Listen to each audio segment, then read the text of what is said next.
All right. So I finally went over to Reddit because I had to make a Reddit account. I've never even done Reddit before. But the developers did promote that they were doing this project AMA celebration to answer a whole bunch of questions and celebrate on different platforms.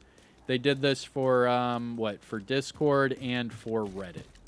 Now, Reddit, they had everyone submit all of their questions, and then they went through them one by one. They being the developers, but more specifically, the community developers. So they did part of this for the Division 2 and part of this for the Division Resurgence. Now, before we get into it, I'm just going to give you a quick update on what's going on in the game, because this is also your weekend news update. But at the end of this, I'm going to go over to all of their Reddit questions, and I'm going to explain everything. Because a lot of you don't have Reddit, I mean, me included, and a lot of you don't have time to go through all the questions. So I went ahead and went through all of them, and I gave you my 2 cents on all of them. They're pretty simple questions, and there were some good answers.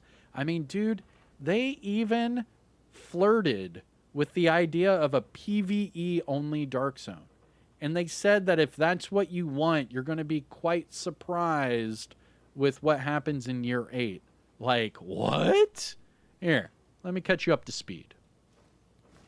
What's going on, YouTube? Kamikazevondoom here with another Division 2 video, so sit back, relax, grab that popcorn, don't forget to hit that like, subscribe if you haven't already, and let me know what you think in the comment section down below, and finally, shout out where you're from. It's cool to see where everyone is from, and speaking of which, let me go to my 3 most recent, and shout out where you're from. All right, shout out to Darby. I know it's pronounced Darby, isn't it? Darby. UK. It's spelled Derby, but I know it's pronounced Darby, right? I'm pretty sure. Yo, if I just butchered that, I'm going to look like an asshole. All right, I'm sorry. I'm sorry, man. If I butchered it, let me know. Anyways, next up, shout out to South Africa. What up? I see you. I see you. And third, last but not least, shout out to Memphis, Tennessee. All right, all right. All right, 3-6 Mafia in the house. I see you. Yo, dude, if you know about, what was it, Mystic Styles? Bro, if you know about Mystic Styles, let me know in the comments, all right? And don't forget to shout out where you're from. Anyways, we're going to do what's happening in the game, and then we're going to jump over to all of those questions, because a lot of those questions are all about the future. So let me talk about what's going in the game right now, all right? So, as we speak, we have a weekend-only event. Our Proficiency XP event is going on right now. That is a triple XP event, and that will get everyone the opportunity to go all the way up to level 30 for their expertise.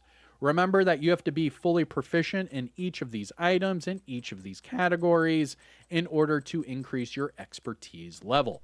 Why do you want to increase your expertise level? Because, say, your favorite weapon is the Pestilence. Well, if you're fully proficient in everything, you could then make your Pestilence level 30. That would make it a 30% increase in damage compared to the original. So would you rather have the 30% increase in damage? Yeah? Well, then you're going to have to fill out this entire proficiency table. Make all of these items fully proficient. That will max out your expertise level at level 30, and then you can upgrade all of your items that you like so much. I'm not saying you have to upgrade everything, but it makes it perfect for you to upgrade all of the weapon and skills that you like. No doubt about that. Now, what else is going on in the game? Let's see here. So we have the Proficiency XP event going on. Oh, and we also have the global event Assault going on right now. If you want to get the old OG Piggy mask from the Division 1, they did introduce it back into the Division 2, and the only way to get it is this week through the global event Assault. Make sure that you activate this event and make sure you get all the way to tier 5 for those rewards. That way you get the Piggy mask. And it does look really cool, I'm not going to lie. I remember using it a lot in Division 1 with a policeman's outfit or an astronaut. But for some reason in Division 2, you can't be an astronaut pig. I was an astronaut pig in Division 1 and I loved it so much, but you can't be. It sucks so hard, man. So until then, I'm going to be an assassin pig. Anyways, let me, nope. Got to change back. There we go. I'm not a businessman. I'm a businessman. All right, but that's your global event assault. So make sure you get your piggy mask and then make sure you get to expertise level 30. What else going on this weekend? Let's see. We have some bundles that are back in the game. We have the Plague Doctor bundle back, and that way you can become a Plague Doctor. I love this one. I did get the outfit. I didn't care for the gloves or the weapon skin. The gloves are the exact same as the Laughing Gas gloves, just without the blood. And I also didn't really care too much for the weapon skin. But that outfit, though, pretty cool. Next up, we have the Division Iconic bundle with the original Division jacket. So make sure you pick that one up. It does expire in 2 days. Following that, we have the LMB bundle from the Division 1 also. You can get that LMB jacket. Pretty cool. Let me see here. Yeah, with that LMB symbol on the sleeve. I like it. I like it a lot. I might get that jacket as well. That's a mighty fine jacket. For bundle number 4, we have the Shattered Hunter bundle. It's the only way to get a mechanical arm in the game. So if you want a mechanical arm, this is the only way to get it. It's the only way. And that is only available for the next 2.5 days. This is the only time that this hunter will be available. They'll probably bring it back, sometime next year. Speaking of sometime next year, here's the Laughing Gas bundle from a couple years ago during the Halloween event. You have the Pennywise Division Agent, if you will. Straight up, just clown outfit. Pretty cool. And finally, we have the Scarecrow bundle. Again, another cool outfit. I like it. At nighttime, the eyes glow. I wish the eyes glowed at all times, but for some reason, whenever it's daylight, the eyes don't glow. But look at those. Dude, it looks so cool when it's lit up, but it's only when it's dark out. Anyways, those bundles are available until, your next update. As far as all of the other questions and whatnot going on for the game in the future, they're going to be talking about PvE only Dark Zones, PvP updates. They're going to be talking about gear system updates, specialization updates, cosmetic updates. They're going to be talking about anti-cheat updates. They're going to be talking about the raids. They're going to be talking about raid exclusives, the new incursion, new enemies. They're going to be talking about storyline problems, plot holes that are needing to be filled, the works. This is going to be a long one, but it is packed of information, and I break down all of it. So I hope you enjoy. I'm Kamikazevondoom. Hit the like, subscribe. You know the whole YouTube spiel. And I'll see you in the next one, all right? Peace out, and roll that footage. Alrighty then. If you are joining me for this part of the video, we are going to recap the 10-year anniversary AMA with Leo, the community developer for The Division 2. Now, this is all on Reddit. I don't even have a Reddit. I've never really been on Reddit. This is like the first time that I think the devs are forcing us to go on Reddit. So it's a little weird. I've never even really, I don't know. So I found the AMA. Let's jump through everything The Division 2, and then we'll get out of here.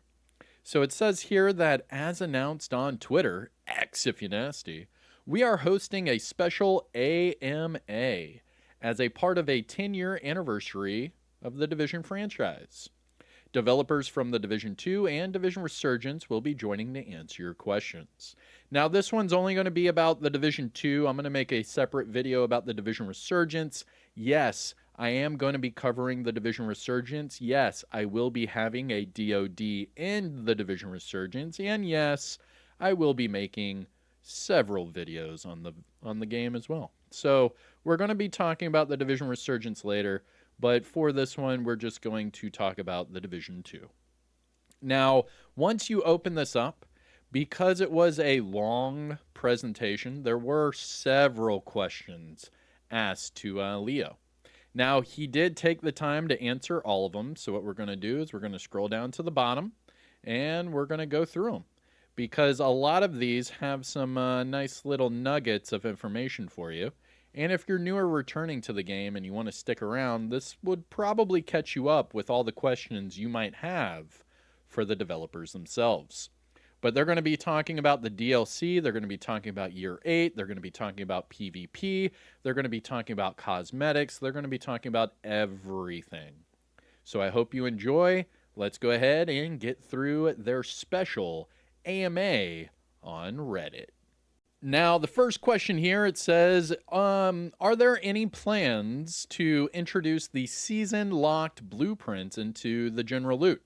Now, of course, the season-locked blueprints, this is referring to the gear sets, brand sets that were introduced every season, because you have to go through the seasonal reward track to get those blueprints, where the named items you can still get through reconstructed caches. These gear set and brand set blueprints are locked behind that season. So if you do miss it, you can't ever get those blueprints, and then you have to either farm it through Countdown Summit or get lucky with the targeted loot. So this is a great question. And the developers say, yes, this is on our radar. We're probably going to have a solution for it at some part in Year 8. Pretty cool. Next question is, well, another great one. This one's about the specialization rework. Now, remember way back in Year 3 and Year 4, Yannick at the time was saying how they were doing a complete specialization rework, where you could use all the grenades and all the skills and all the weapon attachments on whatever builds you want once you unlock them. And then people started to figure out that the combinations would be really cool and fun, but also overpowered. So because of that, the developers decided to put the specialization rework on hold, but let's see what they have to say here. The agent asks, do you think there will be any capacity to explore doing the specialization rework that was previously talked about 2-3 years ago? And the developer said, yes, this is something that we still want to do, but we might take a different form from the one we communicated a while ago. We're not sure when we would be able to touch it, as we have packed a packed roadmap ahead of us. But it's still on our radar for sure. So basically, that's a no. They're not doing the specialization rework. It's not even in their pictures for the next year. So I would just say no. I know they answered this. They started with saying, yes, this is something we want to do. But it also says we would have to do it in a different way, and we're not sure when we're going to be able to touch it. So the answer is actually no. It's not yes. So no, they're not going to touch the specialization rework. And when they do, it would be something different from what, they were talking about. All right, next question. So this next question is a two-parter. The first one's more of like a personal question. We're not really going to touch that one. But the second one is about buffing the exotics that are, performing less, and if there could be more of like a balance patch in the future. Now for number 2, here we go. About the exotics balance patch. We want to do a balance patch to keep all different gear viable to the meta. We know that there are some items that are naturally more appealing than others due to the nature of our game and our community. But balancing the current gear is on the table. We don't have an exact timeline on it yet, but we want to do it. Okay, so again, it's a non-answer answer. They're aware that there's metas. They're aware that the community pushes the meta. And they know that they should do a balancing patch, but they're not doing it right now. And it says right here, we don't have an exact timeline on that yet. So again, that's probably going to fall under somewhere in Year 8 or Year 9. Next. Our next question is about cosmetics. It says, I'd like to know if the character skins from the previous seasons, like the Invisible Man set, have any chance of returning to the store, or if they will just stay exclusive. Now, I already know the answer to this. They've been releasing previous skins under bundles, getting you to buy it. So that's probably what their answer is going to be. Let's see here. We like to keep season bundle skins really exclusive as we're making a deal with our players that this is the best opportunity for them to acquire them. But we could explore bringing different versions of it back into the community if they want that. But the exact versions that were sold in the past will not come back to the store. Interesting. Very interesting. Huh. Interesting. So, because we've seen seasonal, I mean, as I think about it, the outfits they haven't brought back. So that actually is a correct answer. They haven't brought back the outfits. The weapon skins, the emotes, the all of those things they've brought back several times over. But the actual outfits, you might be onto something there. Huh. I didn't think about that.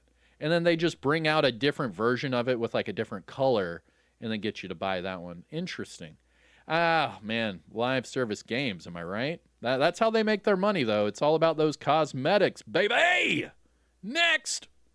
The next question is about cross progression, and I already have an answer for that, but let me get through the question and then I'll let you know what I think and then I'll let you know what the developers think, okay?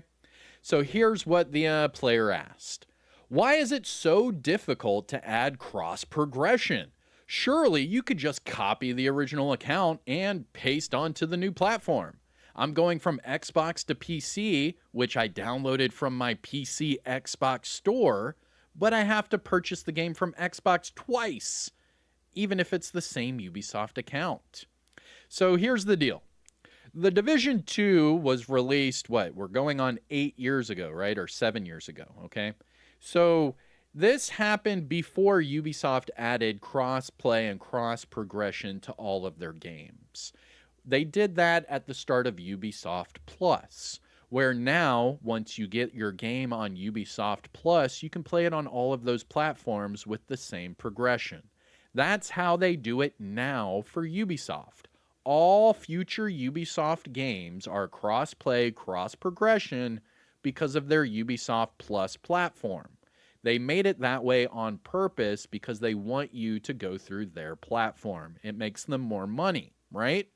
However, the Division 2 started before that policy change. So it is separate. There are separate save files for separate platforms. They are on separate servers. So, if you played on PlayStation, Xbox, and PC, you could have all of them right next to each other, and you're playing in different lobbies on different accounts. That's the way the Division 2 was made.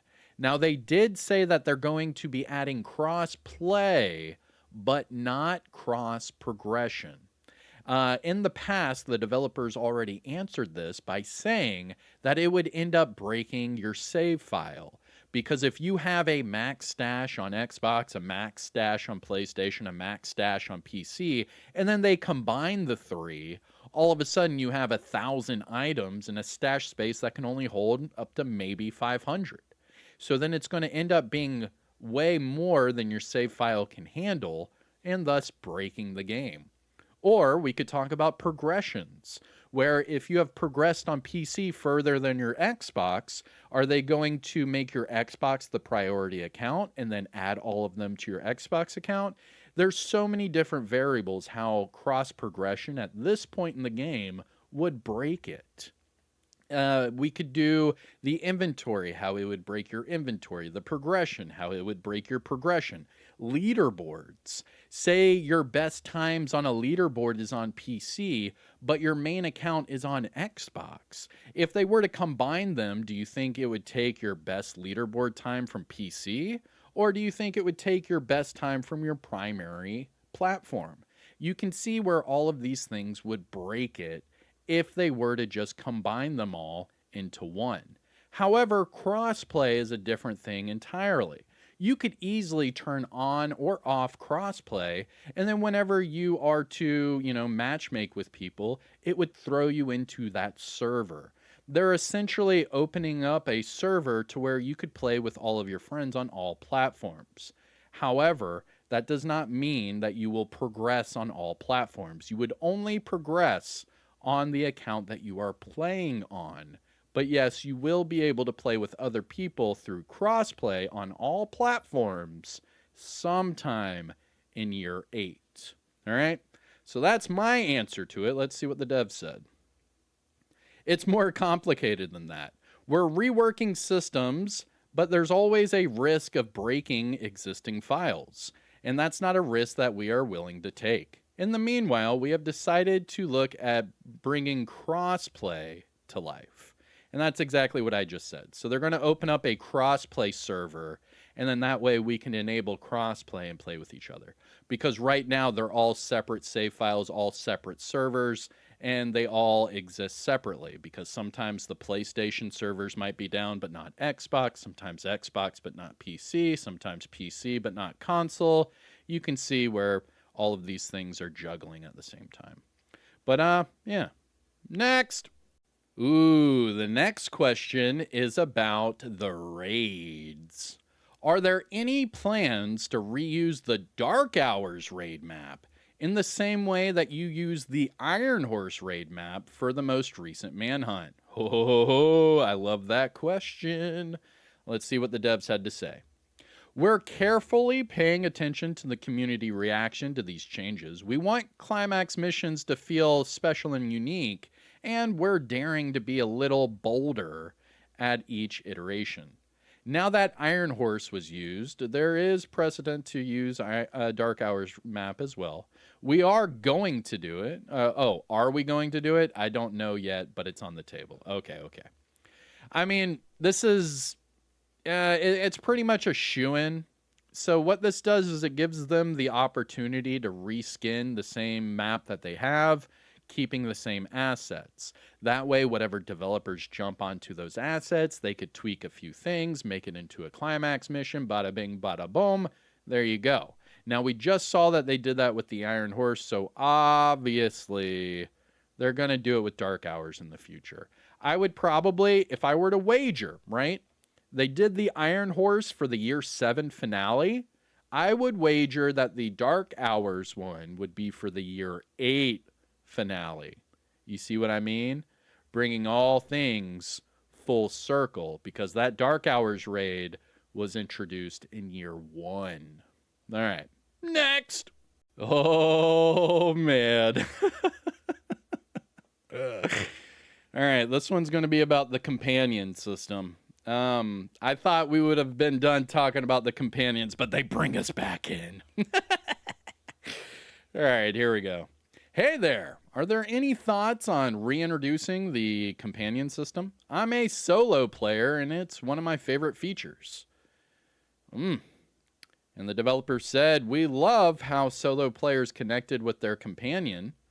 We took a lot of that feedback from the version that we did during Mutiny, and we're exploring ways of bringing it back in the future. But there's no timeline that we can share at this moment. But I'm glad that you enjoyed it. All right. So it's not off the table. They're just not sure when they're going to bring back the companions. All right. Next. Now we're getting into some juicy stuff. They're talking about the new DLC. And it says here, I just wanted to ask about the 2026 DLC. Would it be the same size as the Battle for Brooklyn DLC, or would it be more akin to Warlords of New York? Remember, Warlords of New York was an expansion, so I can go ahead and answer your question right now, okay? It's going to be more towards Battle for Brooklyn. Battle for Brooklyn was a DLC. Warlords of New York was an expansion. Warlords of New York was double the cost of Battle for Brooklyn. So if they're going to do another DLC, it's probably going to be just like Battle for Brooklyn, around the same price. That way they can make all that money. Battle for Brooklyn was by far one of their most profitable DLCs ever. And it's not only because of the hype behind it going back to Brooklyn, but more because of the price tag. If they make it smaller, they can make the price tag smaller and then give you more reasons to buy it, like a increase to stash space, exclusive gear, weapon skins. You know the whole thing, man. But let's see what the devs had to say, because I can go ahead and tell you it's going to be more like Battle for Brooklyn. That way it stays at a smaller scale and they can put a smaller price tag on it. Not only that, But you can go into the Division 1 and you can pull up the Central Park map. It's really not that big. Central Park is not that big. So just everyone understand that, and then we'll be good to go. All right, here we go. This is what the developers had to say. We have a team right now working on the DLC, and we can't wait to reveal more info as soon as we can. It's truly amazing to see the community reaction to this announcement. We shared the content of the Year 8 roadmap during the anniversary showcase. The exact order and date of each release will come through the year, as we like to keep our surprises for you along the road. But you can expect a busy year, and it's starting already very soon with the Rise Up season.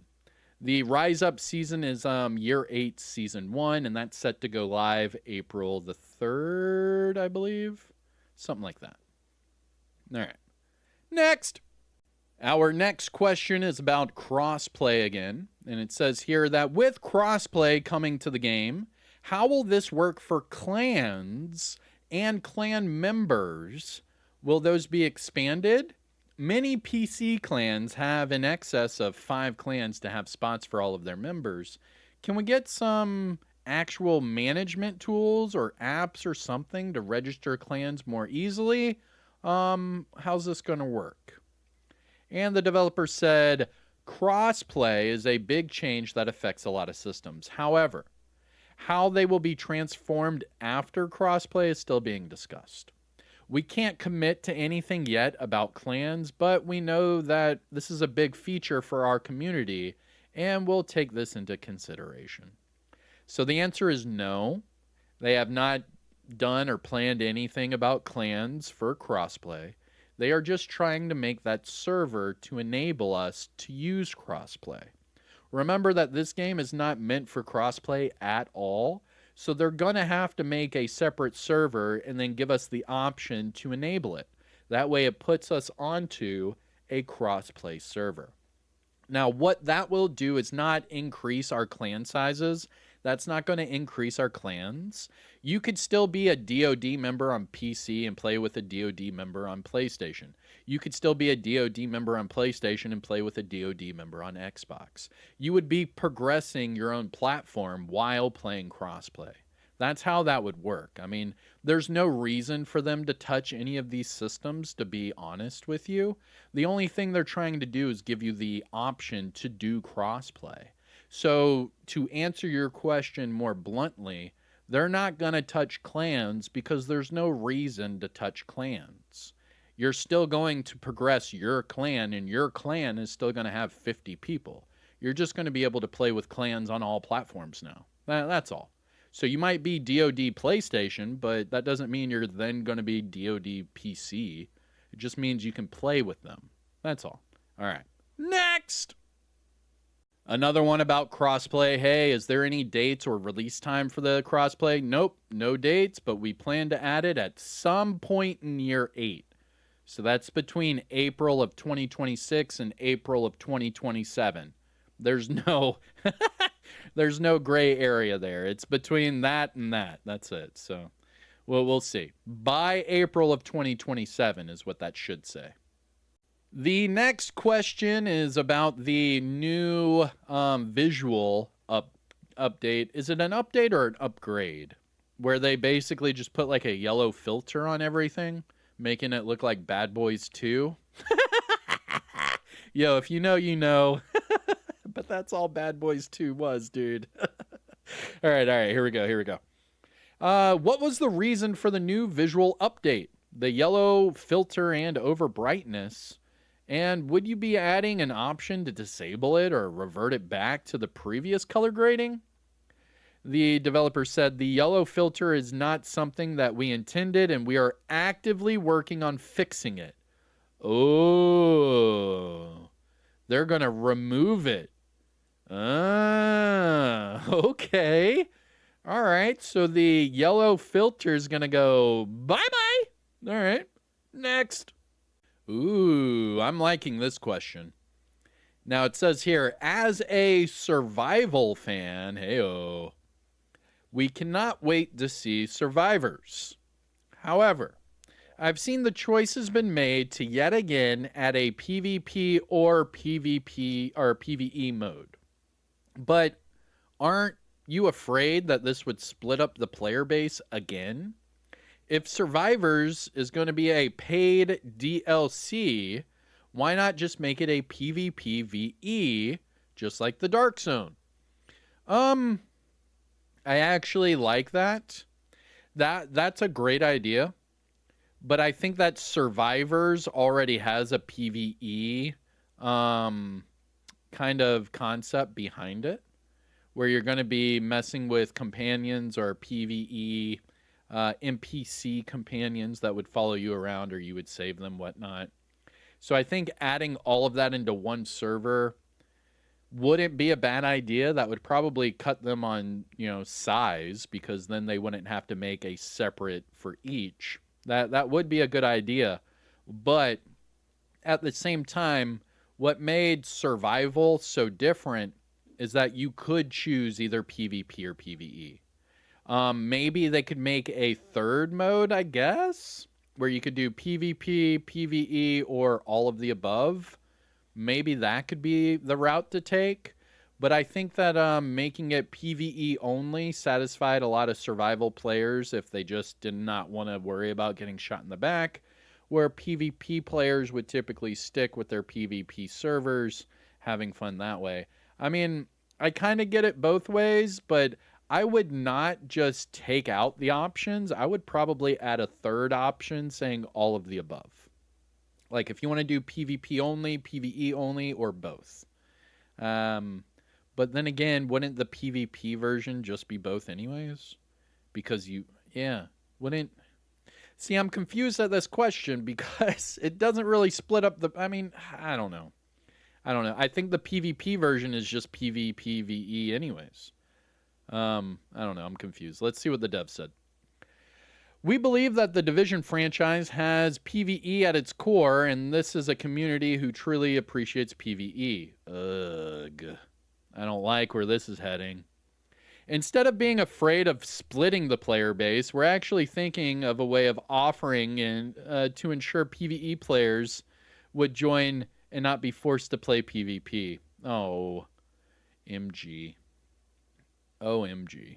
We want to make Survivors an extraction experience for everyone, and we couldn't do that without creating a PvE exclusive environment. All right. Fair enough. We believe that the Division franchise has PvE at its core.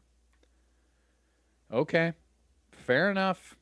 I mean, for all you PvP heads, for everyone who sits there and asks PvP, for anyone who ever talks about the Dark Zone or talks crap about conflict PvP, read that over and over and over and over.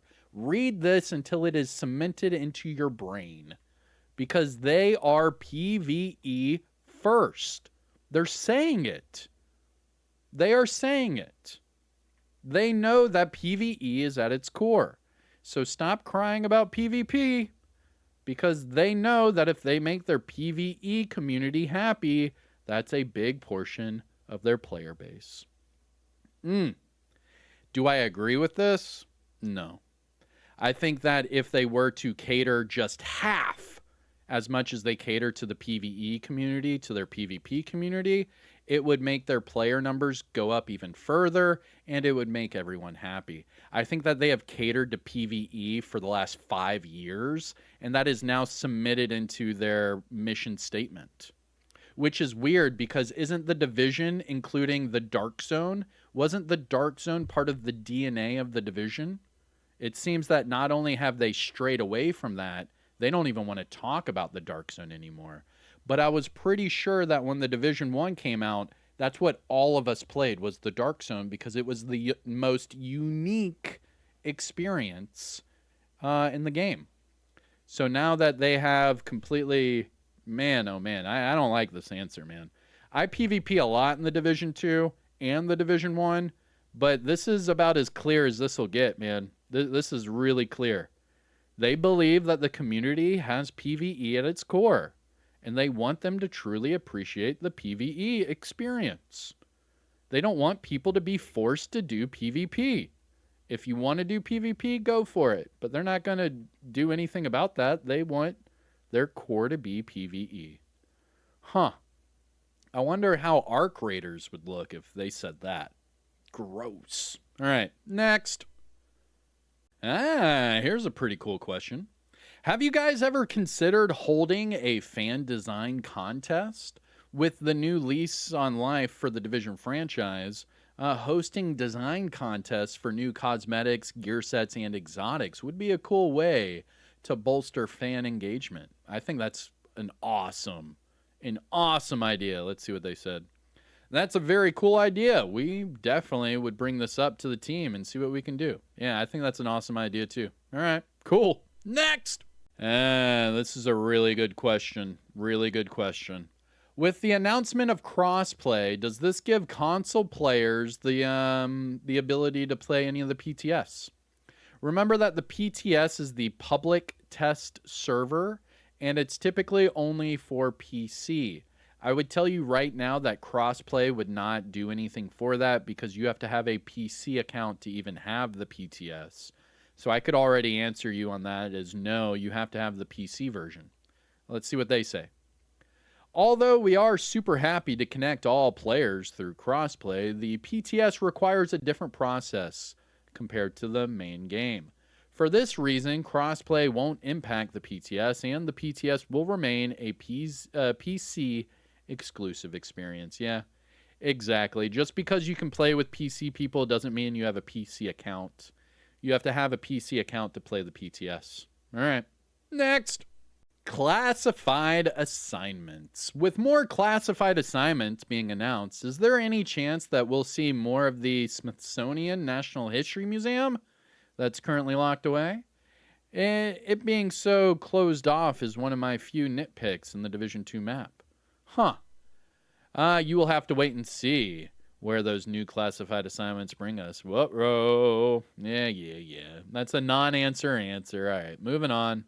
The next question is about weapon attachment customization. So it says here, I have a question about the appearance customization. Do you have any plans or considering plans to do weapon attachment skins? I see that with your most recent exotic skins that you guys skin over the attachments. Could you do this with the more basic weapons as well? And they answer, this is something we will consider depending on its popularity, but we don't have any plans to do that right now. Yeah, that just seems like something more that they would have to do without any paycheck behind that. Think of it this way, right? They're getting paid to give you that exotic skin because you're paying for that exotic skin. You see what I'm saying? If they're going to do it for all the basic weapons, they're not going to be able to charge you for that. Because you already own, like, I mean, maybe they could come out with like a attachment bundle where you would buy the bundle and then customize your attachments that way. That's the only way they would be able to do that, man. They're not going to be able to do that unless they can monetize it. You see what I'm saying? Whatever the devs are doing right now is to get you to play the game more and buy whatever the new thing is, whether it be the new, game mode or whether it be the new DLC. They're going to make you buy it. So this for basic weapons, you're not going to be able to buy it unless they made like a huge bundle out of it. Instead, they're probably just going to keep reskinning exotics because they are making a lot of money from that. Best believe. Next! Ooh, man, I love this question. All right, here we go.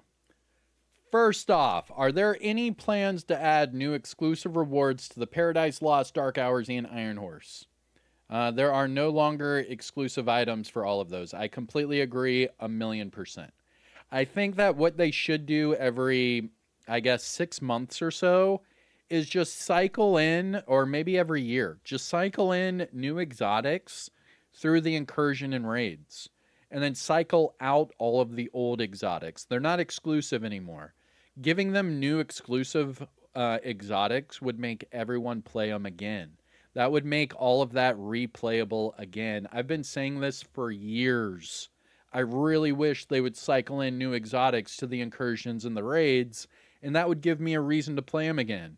But until they do that, I will never play them again because there's no reason to. You can get all of those exotics through the stretch goals event, so it makes the raids and the incursions unplayable. Now, as far as the new incursion coming out, that's different. But I completely agree with this first question. I wish that they would cycle in new exotics every year. I don't see why they haven't done that. It says here, rather than it being an exotic... next up, gives them... Secondly, has there been any ideas about throwing hunter encounters into the open world during missions similar to the rogue encounters? I can go ahead and tell you right now, the hunters are different from the rogues. The hunters are shade agents. Remember that. They work for McManus. Rogues work for no one. They're rogues. However, if they are part of the Keener rogue system, then they're technically friendlies now. So it's kind of confusing, this whole hunter and rogue, different thing here. Because remember, back in the Division 1, they would have hunters. They were the bad guys. Well, with the lore of the Division 2, they're now the good guys. So it's kind of weird how we're technically rogue agents now. I'm wondering how they're going to answer that question because I'm actually confused on that. I wish we had new hunters every year. They are starting to do that, though. They're bringing in new hunters every holiday event. So we did have the Houndsman during Halloween, and then we had the Bloody Houndsman during Valentine's Day. I know it's just a reskin of a hunter, but they're still bringing out new hunters, so that's cool. And then we can't forget about the Ruin mask. Anyways, let's see what they say about this. So the first one was about raid exclusives, and the second one was about adding more hunters. It says here, yes, we would like to bring new exclusive rewards to the incursions and raids, but there's nothing we can share right now. Thank you for the suggestion. We're sending that to the team. So again, that should be a no. So again, they're answering with yes. They're answering with yes, right? It says, is there any plans to add new exclusive rewards? The answer is no. This answer is no.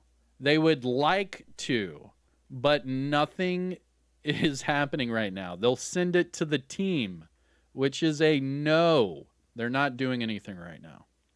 The next question was about hunters in the open world and missions.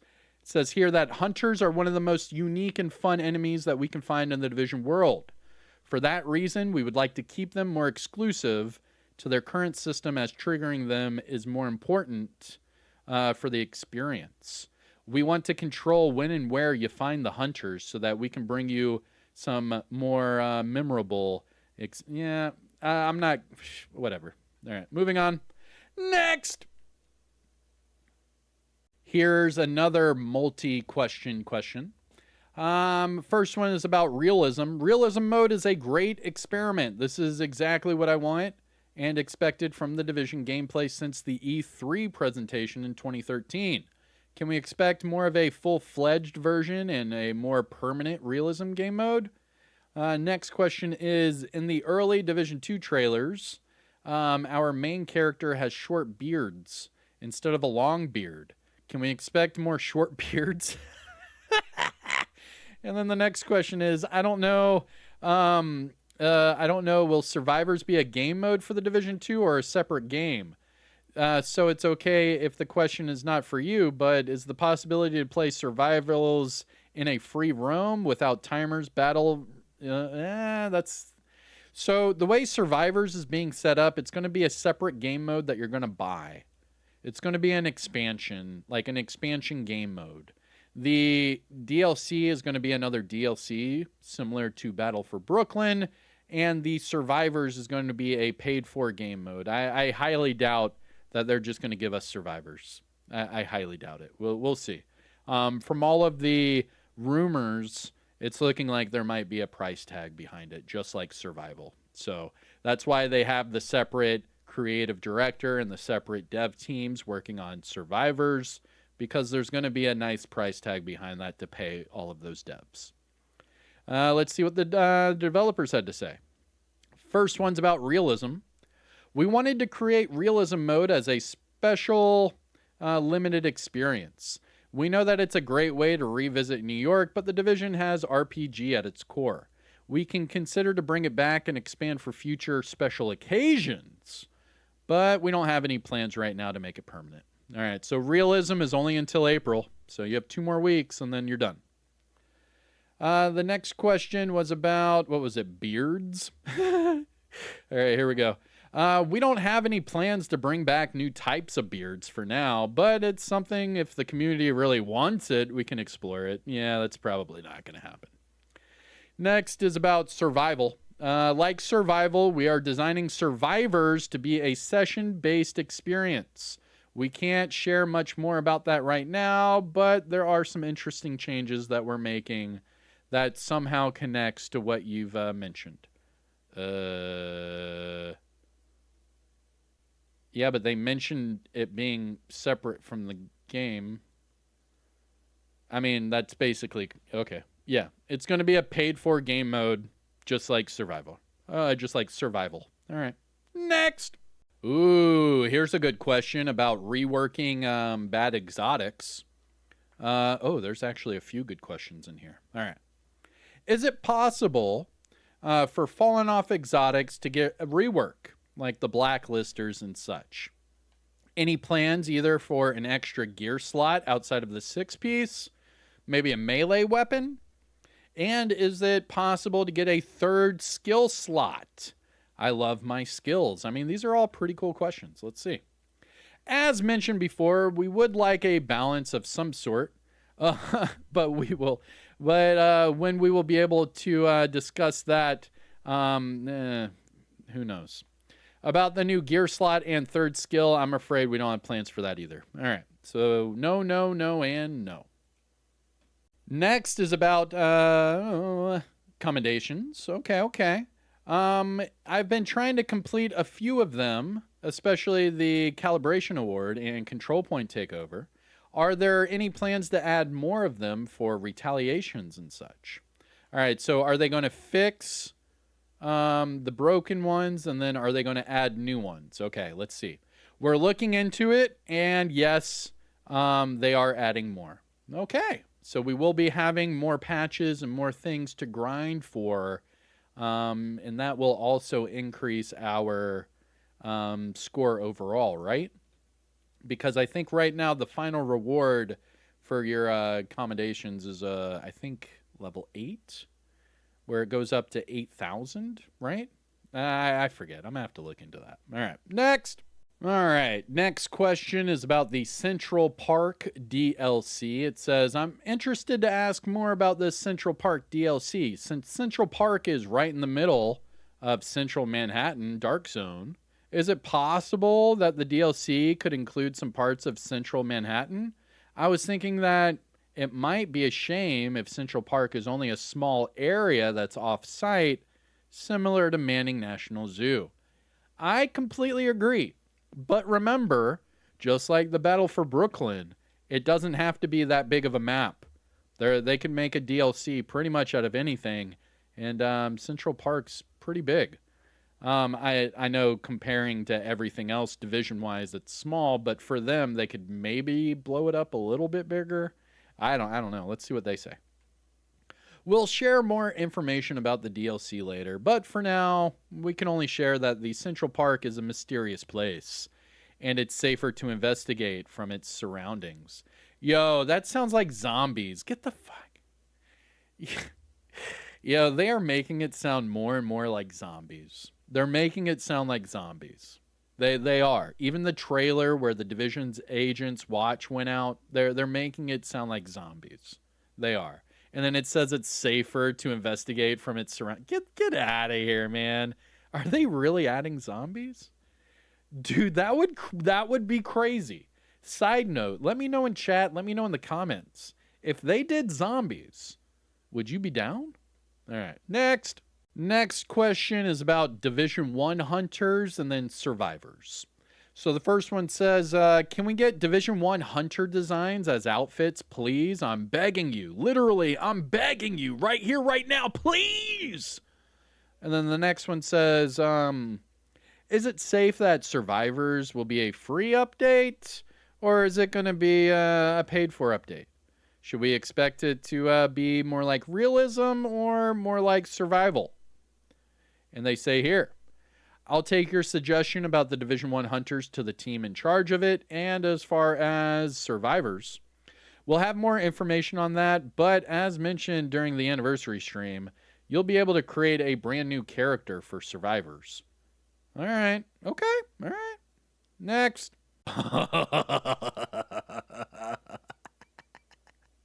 This is a good one. This is a good one. I like this one. What's the deal with the Ruin Hunter? The turmoil wasn't the intended way to do it, which is obvious. Is this a bug, or is there something legitimate that we've just missed? I'm not asking for a solve here, but is there an actual legitimate way? And the developers say, funnily enough, the turmoil was one of the intended solutions. No shit. Funny enough, turmoil was intended. What? So Paule lied. What? It was one of the intended solutions. Okay, all right. So Paule didn't lie. Okay. Because Paule said he did it without the turmoil. But it says here that it was intended. It was one of the intended.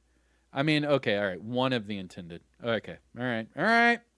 It says the team wanted to try out something new whereby they would require a specific type of gear in order to trigger it. Yeah, like the turmoil.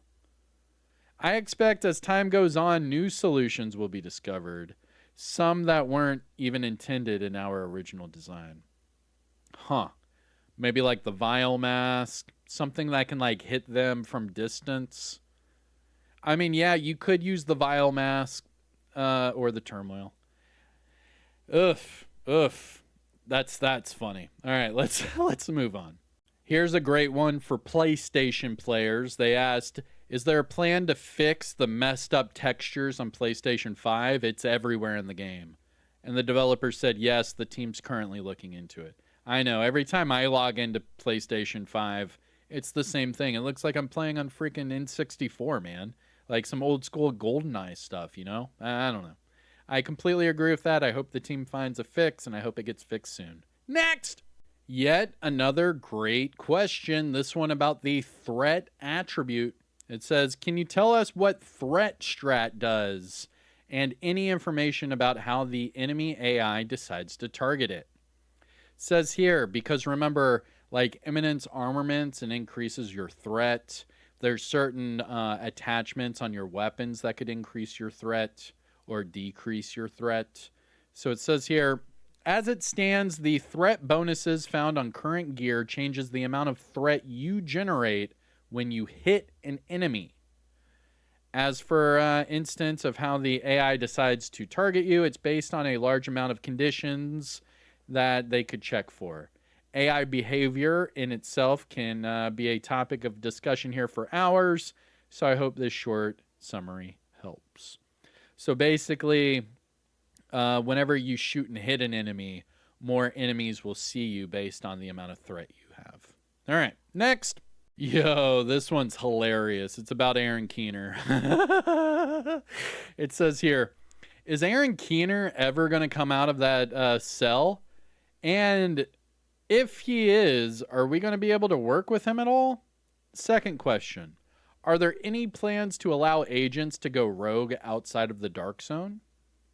No plans for agents to go rogue, and Keener always has a plan. Okay, so I guess Keener's going to come out eventually. All right. Another non-answer answer, but whatever. Keener was right. Let's go. All right, this next question is a four-parter, and I actually like this one too. Yo, this whole Q&A thing's not bad. It's a lot of great information. But a lot of it, I mean, I could answer just off of the top of my head. But some of these are really unique. I like this one. Hold on, here. So the first part is wonderful news about the DLC incursion, classified assignments, and survivors, blah, blah, blah. But what about a new raid? Can we get a new raid in year 9? Hey, man, I agree. If they're going to give us another incursion and more classified assignments and another game mode, they might as well work on another raid or a new Dark Zone. Just saying. The second question, some outfits need some more love. Can we see more variants for these outfits?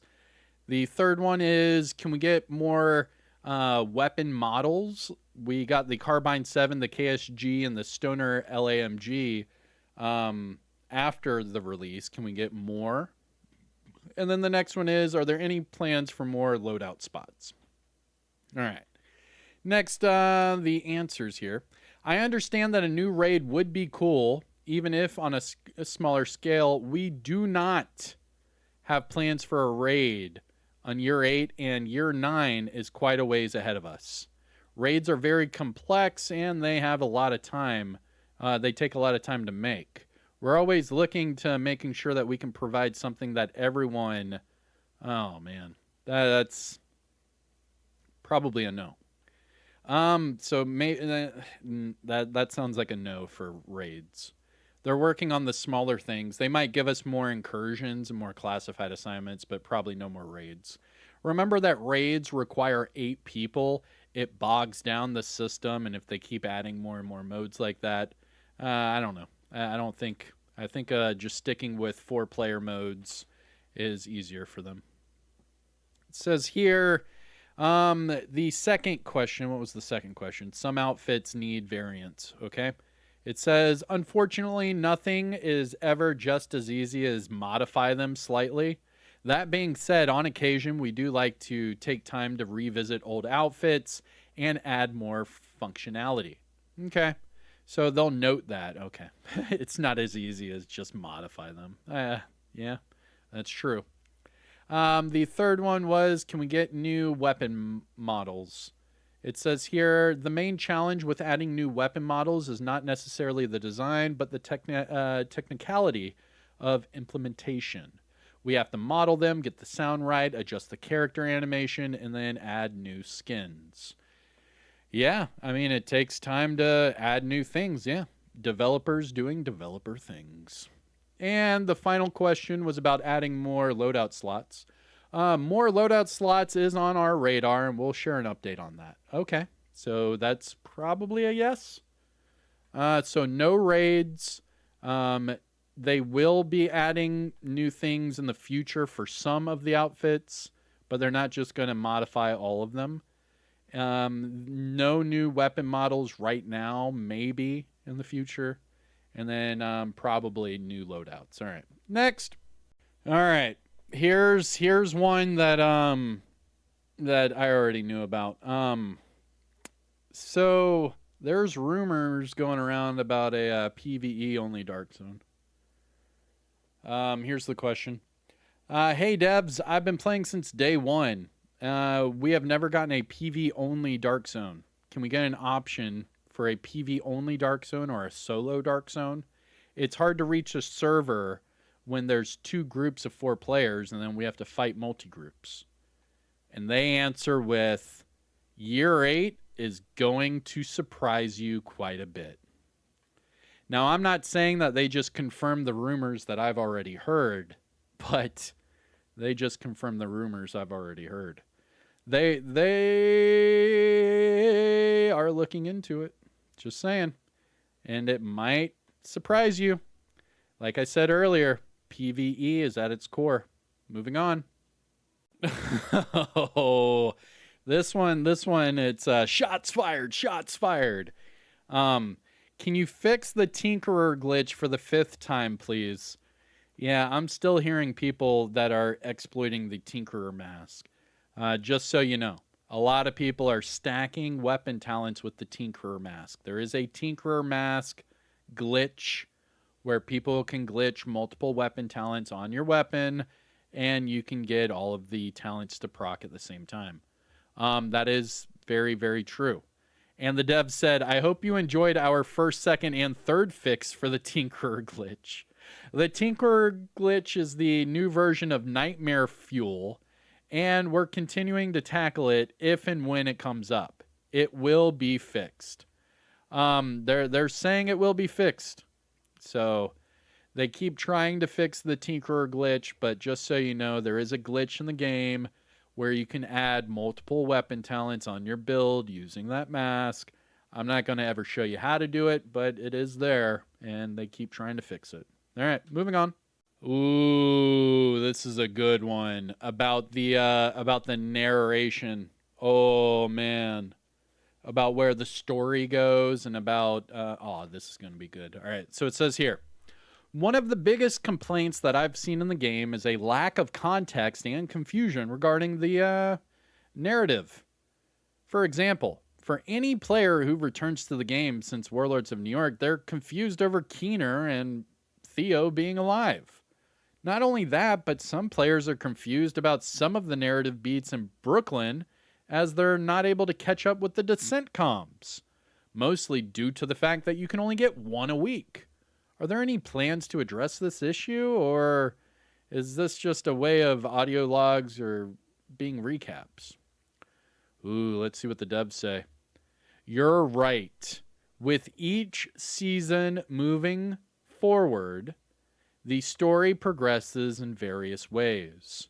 It presents a real challenge for us on how to keep the story understandable for someone who hasn't followed every single beat.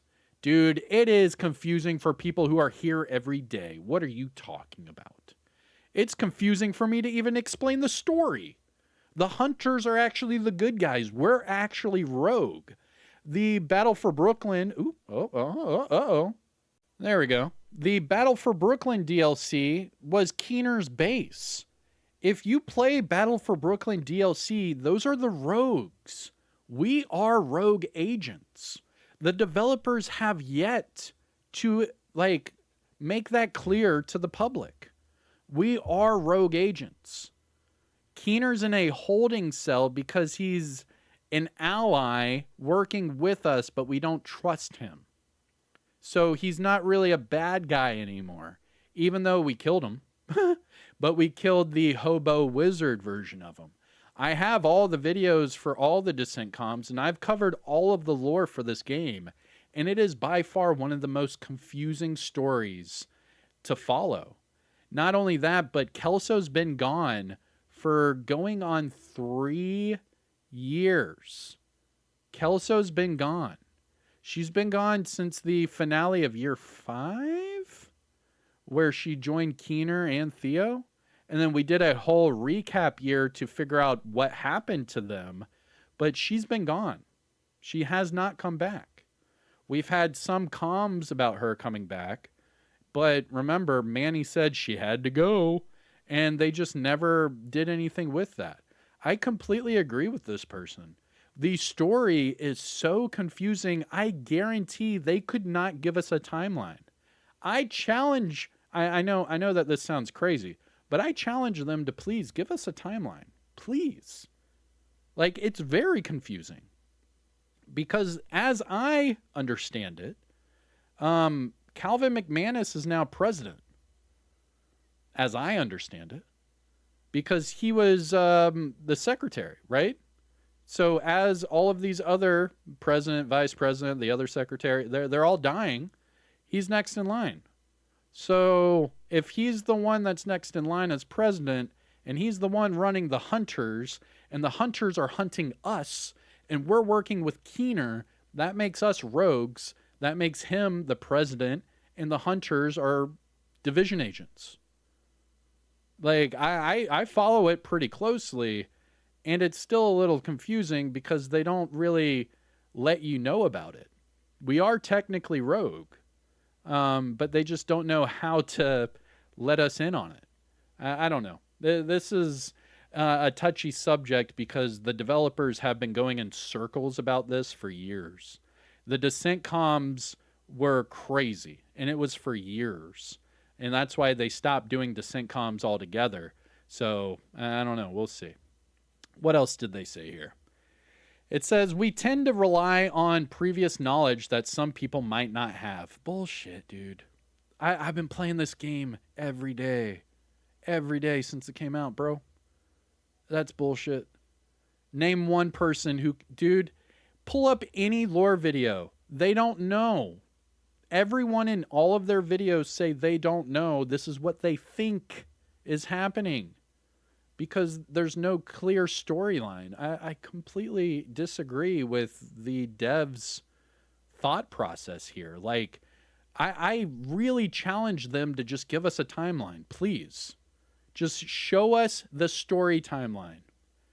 And I guarantee it would say we're Rogue, McManus is president, and that's why the rogue agents stopped and all of the hunters are coming out. It's because now we're the rogue agents. Anyways, here we go. This is something that we're aware of, and we're actively discussing solutions to make the story a bit easier to grasp. God damn.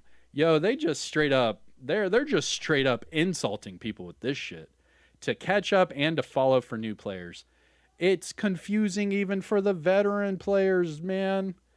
I just, this is them being defensive, and I get it, but don't then try to say it's because people can't grasp their lore. What? Come on, man. Come on. We may have been born on a day, but it wasn't yesterday. All right, moving on. Next up, we have a question about builds and build diversity. It says here, are there any plans to have a greater build diversity? It seems that the game is heavily designed around one build to do all the content. For example, countdown incursions and raids, generally skill builds just aren't a thing.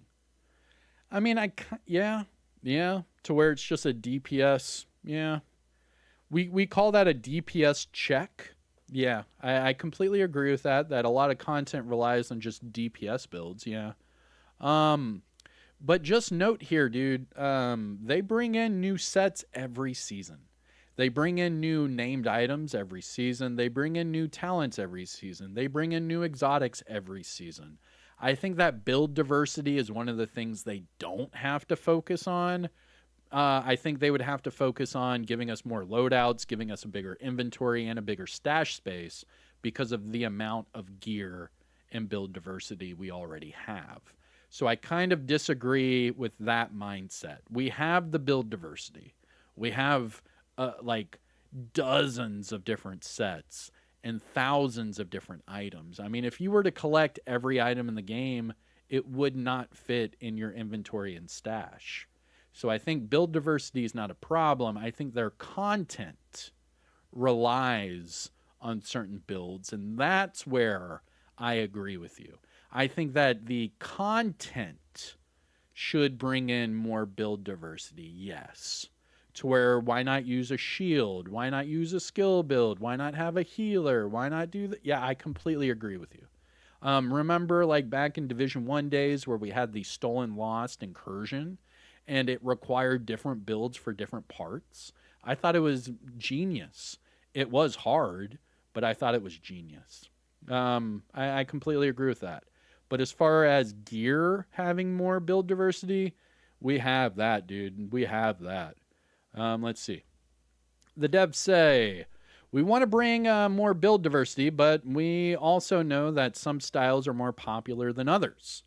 Our goal is to always ensure that we're adding fun gear fitting all playstyles.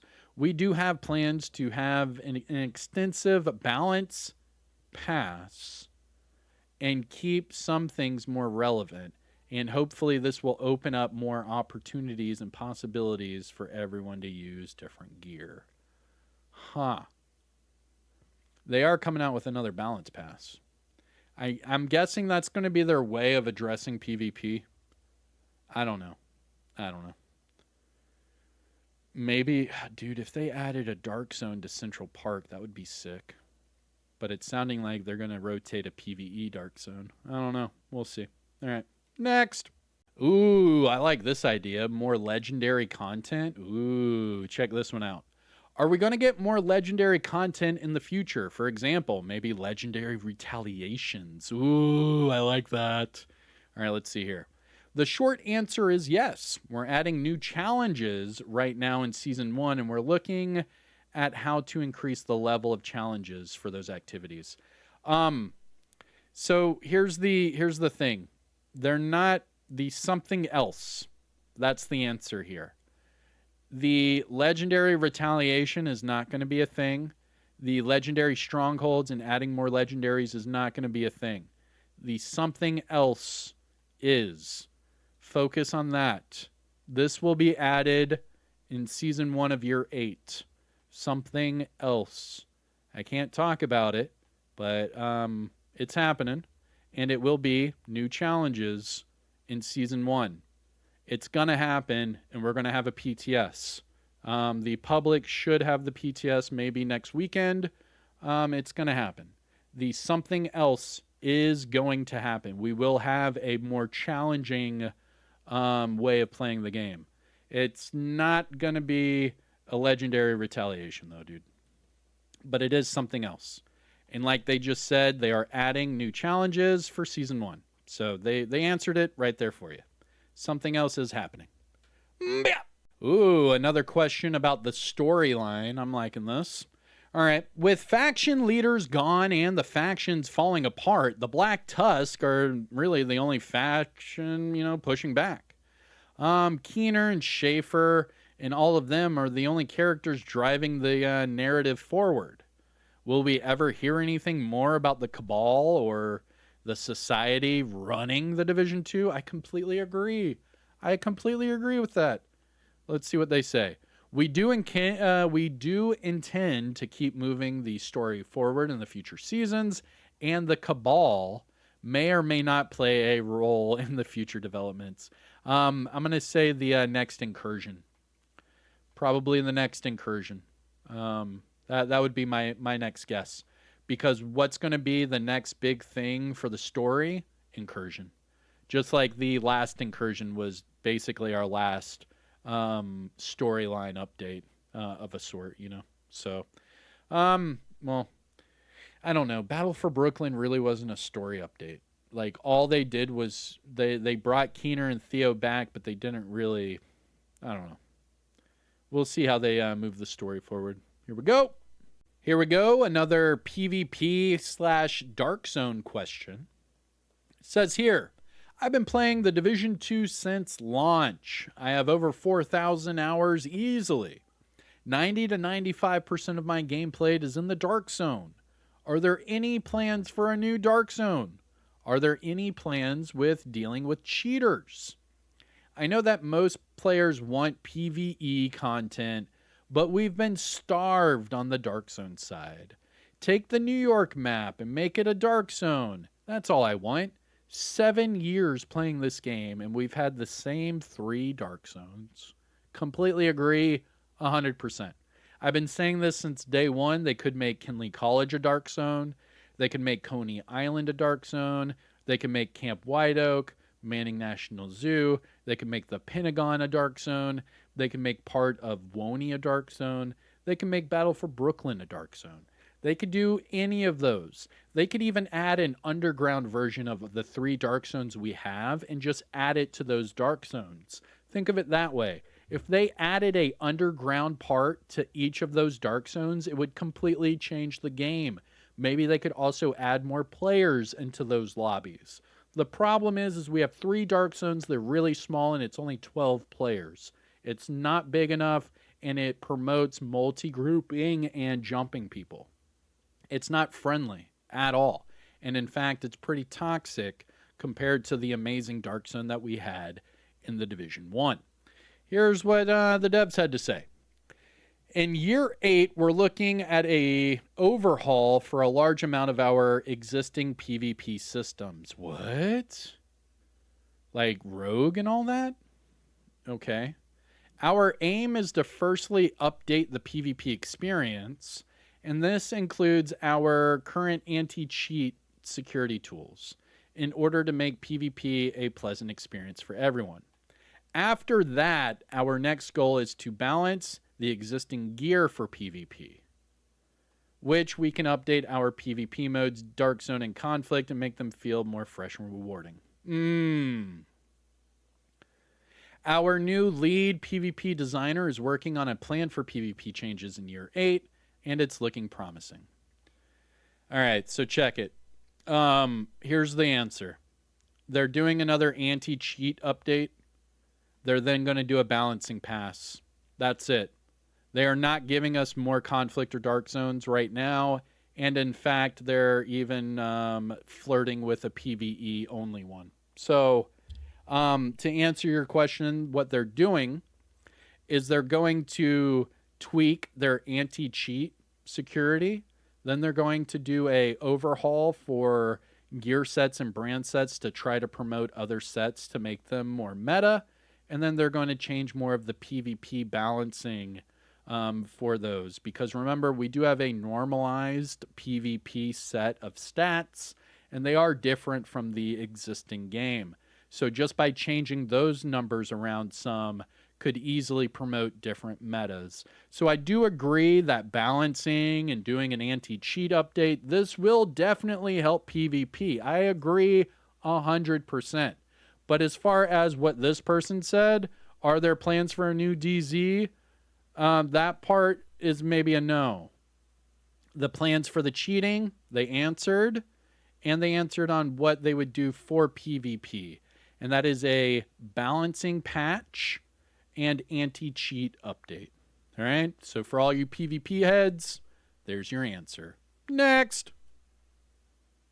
Now, here's a question about I guess about the dev, back dealings. And it says, could you share some insight into the past and future work cycles for this game?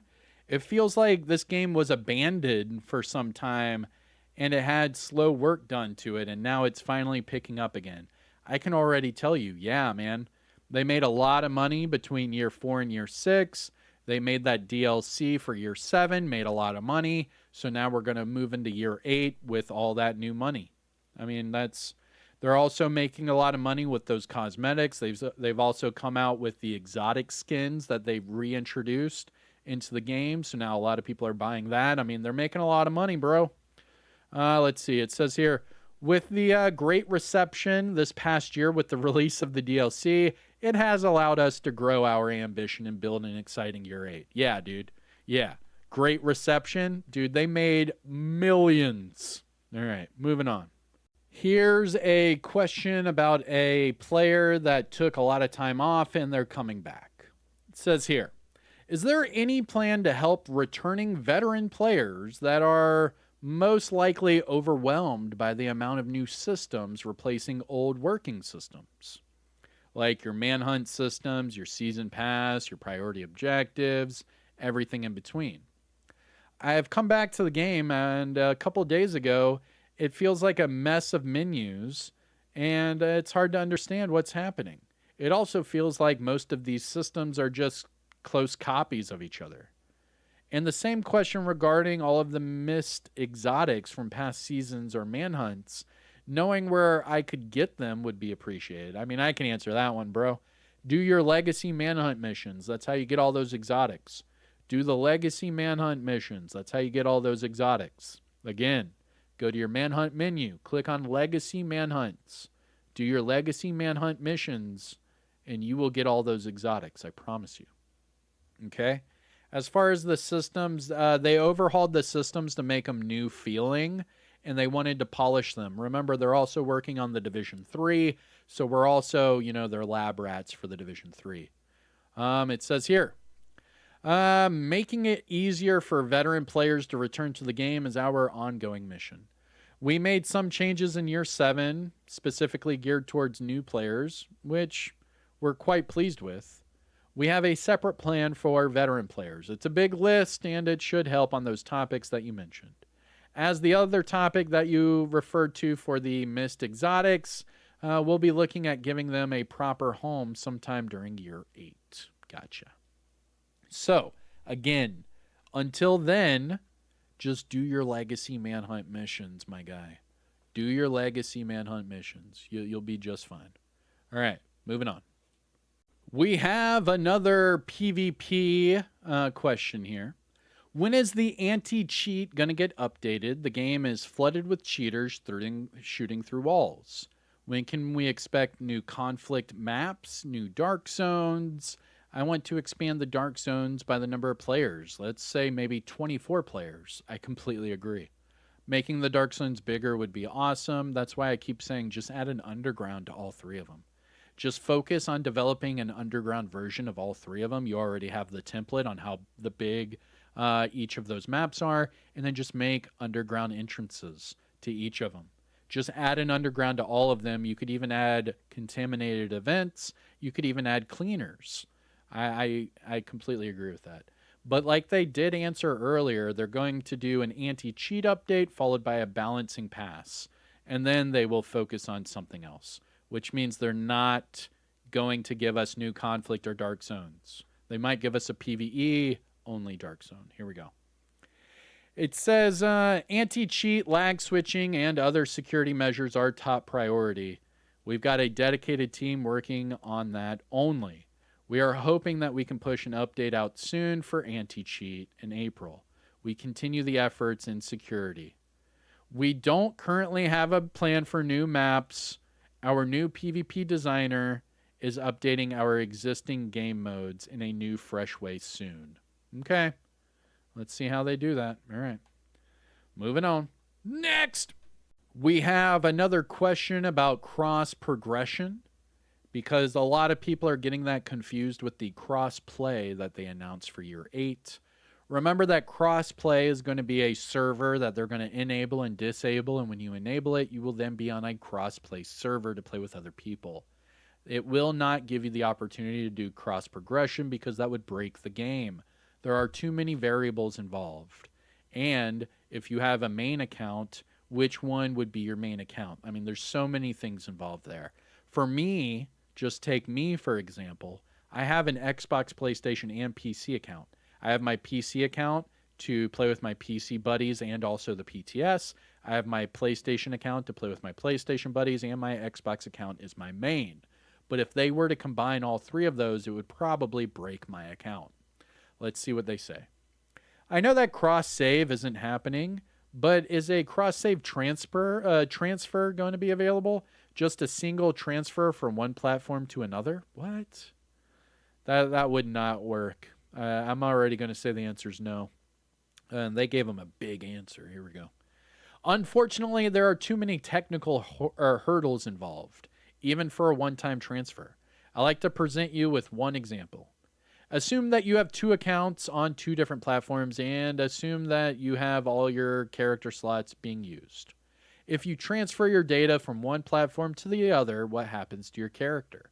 Do you lose your character from the first platform or the second? These questions can be extended to various systems throughout the game. Exactly. The complexities being behind such systems make it a big error and failure for our end to it would lose hundreds and thousands of hours. Yeah, exactly. For now, we just want to ship crossplay and ensure that you can enjoy the game with everyone. Exactly. It's just going to be crossplay only. And that, my dear agents, were all of the answers, by Leo. So Leo put all of these together. Leo was the community developer that did this whole event. This was all of the questions for the Division 2, and I hope you enjoyed. If you made it this far, just say the journey was worth it. Don't forget to shout out where you're from, and I hope you enjoyed the video. If that's the case, please hit the thumbs up. It really does help out, and I'll see you in the next one, all right? Peace.